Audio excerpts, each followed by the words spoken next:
a tu lado por la calle, caminando entre la multitud.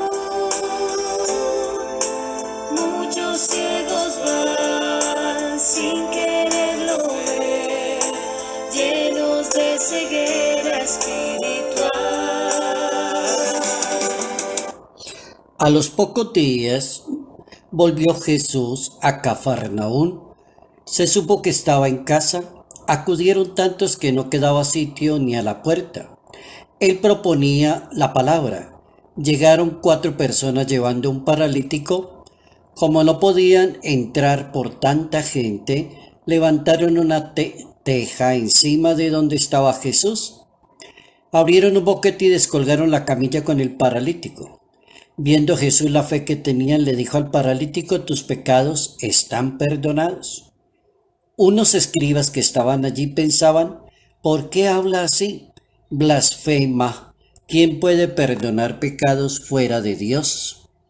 Evangelio según San Marcos, capítulo 2, versos 1 al 12. ¿Qué efectos crea en la comunidad el anuncio de la buena nueva para la salvación del mundo? Notas amables a la palabra de Dios, viernes 15 de enero, año 2021. Tan cerca de mí, tan cerca de mí, que hasta lo puedo tocar. Jesús está aquí. Ubicados en ese capítulo 2, a partir del verso 1 hasta el 12, según el Evangelio de San Marcos, aprendemos la buena lección que Jesús nos regala, Jesús de Nazaret, acerca de la buena nueva de la evangelización. Como cuando se pretende evangelizar, anunciar la palabra, anunciar la salvación a los demás, como que se van generando una serie de conflictos en la misma sociedad. La misma palabra de Dios genera unos conflictos y soluciona los mismos conflictos. Por eso es importante en materia de evangelización anunciar la palabra sin darle miedo a decirla y a explicarla, tal como lo hace el Papa Francisco, que no le da miedo de decir las cosas y cómo se piensan. Cuando uno lee el Evangelio, encuentra a un Jesús de Nazaret anunciando la buena nueva de la salvación, creando comunidad, llamando discípulos, perdonando pecados. Entonces eso llama la atención en la sociedad. Aparecen los que critican, los del conflicto, blasfema, ¿quién puede perdonar pecados? Atrevido, ¿por qué dice eso? Lo normal que es el efecto del buen anuncio de la palabra de Dios. Ya estaban los conflictos cuando comienza Jesús a anunciar la palabra de su Padre Celestial, de su reino. Había conflictos con los escribas y con los fariseos y con los herodianos. Y de pronto uno entra a pensar en cuáles eran las causas del conflicto. ¿Por qué genera conflicto anunciar la palabra? Decirle a una persona: tus pecados están perdonados. ¿O qué es más fácil decirle a un ser humano? Levántate y toma la camilla, o tus pecados están perdonados. ¿O sería mejor decirle a una persona: usted es un pecador, usted no tiene perdón de Dios? ¿Qué habría que hacer? Causas del conflicto. Y las causas del conflicto que sucedieron en los momentos de Jesús de Nazaret, una causa fue el perdón de los pecados. Una segunda causa, comer con pecadores, no estaba bien para algunos judíos, algunas sectas y movimientos religiosos. Él come con los pecadores. Otra, la práctica del ayuno. Nosotros ayunamos, aguantamos hambre, y en cambio los discípulos que siguen a Jesucristo no ayunan. ¿Cómo así? Que incumplen eso. La observancia del sábado también crea conflicto con el anuncio de la palabra. ¿Por qué cura en sábado? Sana en sábado. Sanar en el día sábado. Observar el día sábado. Respetar el día sábado. 1, 2, 3, 4, 5 conflictos. Interesante, el tema se pone cuando uno se pone a entender por qué la palabra de Dios en ciertos momentos crea conflicto en la sociedad, porque quizás parte de la sociedad le gusta más condenar a las personas o descartar a las personas, no darle oportunidad a las personas, rechazar a las personas, estar más pendiente del defecto o los errores que cometen las demás personas. Por eso crea conflicto. La fe tan grande que Jesús de Nazaret descubre en alguien que es paralítico es una fe grandísima que se le ocurre al maestro decirle tus pecados están perdonados. Es decir, Jesús niega que la parálisis sea un castigo de un pecado de un ser humano. Como decirle usted está paralítico porque usted es un pecador. O decirle paralítico de una manera figurada como para decirle usted no se mueve, a usted le falta dinamismo, usted tendría que abrirse a Dios, usted es muy terco, una persona muy cerrada. Hay que entrar a entender el conflicto. Las enfermedades de las personas no son un castigo por sus pecados. Es lo primero que disuelve el conflicto Jesús. Era algo que ya estaba en la comunidad judía.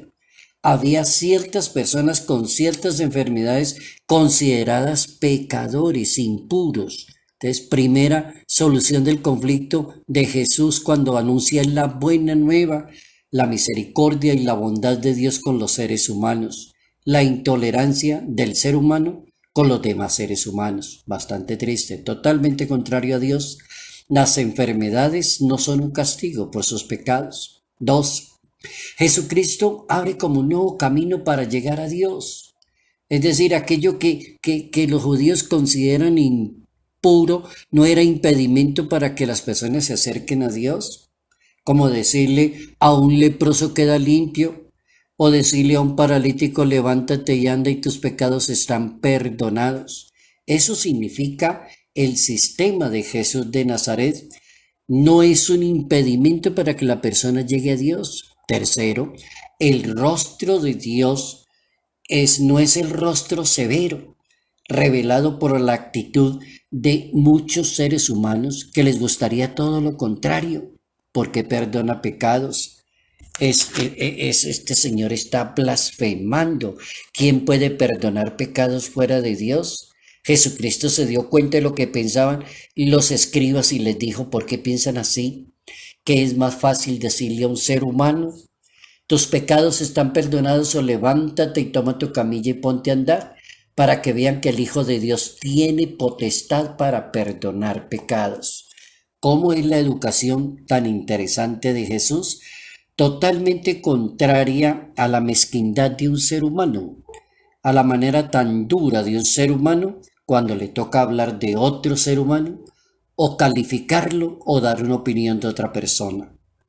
La gran enseñanza es en el fondo de la misericordia y la bondad de Dios a pesar de cualquier pecado y de cualquier situación que tenga un ser humano.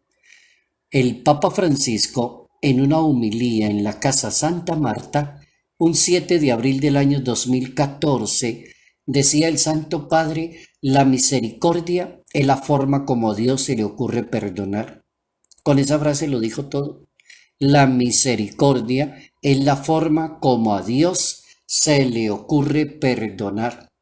A Dios se le ocurre darle la mano a los demás, pero con misericordia. Como decía el Papa Francisco en otra ocasión, hablando de la misericordia y de la bondad de Dios, como que el miserable, la miserable y la misericordia, tener caridad, tener compasión de esa persona, tener compasión de una persona que todos como que la están juzgando y esta mujer es adúltera o esta persona hace esto, hace aquello. Y como el Señor dice, no, pues láncele la primera piedra al que no se sienta sin pecado. Trate de entender eso. A veces los seres humanos somos demasiado duros para con las demás personas.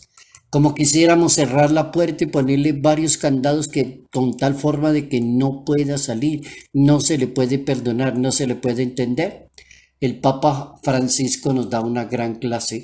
La misericordia es la forma como a Dios se le ocurre perdonar.